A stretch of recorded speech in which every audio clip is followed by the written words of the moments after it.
জীবনের সকালবেলা সূর্য উঠে ওঠে, বিকালবেলা সূর্য ডুবে ডুবে, মাঝখানের দ্বীপ প্রহরে সূর্য তেজ দেয়, আলো দেয়। ঠিক জিন্দিগির প্রথম বেলা মায়ের পেট থেকে বের হওয়ার পর দুর্বল, এ সময় তো মাত্র সবল হইতে হইতে সবল হয়, আবার কিছুদিনের মধ্যেই আবার সবল, দুর্বল হইয়া বৃদ্ধ হইয়া যায়। মাঝখানের টাইম তো অল্প কয়দিন, দ্বীপ প্রহর।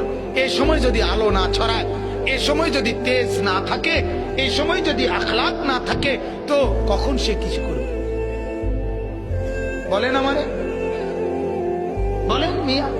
আজ উনি চেষ্টা করলে, এই চাচা আজকে চেষ্টা করলে 200 রাকাত নামাজ একবারে রাত্রেবেলা পারবো পড়তে? পারবেন? কুলাইবেন আপনি শুনলে? কিটা যুবক চাইলে পারবে না? কথা বলেন না কেন? একটা 18 বছরের ছেলে এখন চেষ্টা করলে সারা রাত এই মসজিদে নফল নামাজ পড়তে পারবে না? আল্লাহ তাকে এই শক্তি দিছে, সে এই অফুরন্ত শক্তি নষ্ট করে শুধু এই ছবি দেখা, উলঙ্গ, বেহায়া।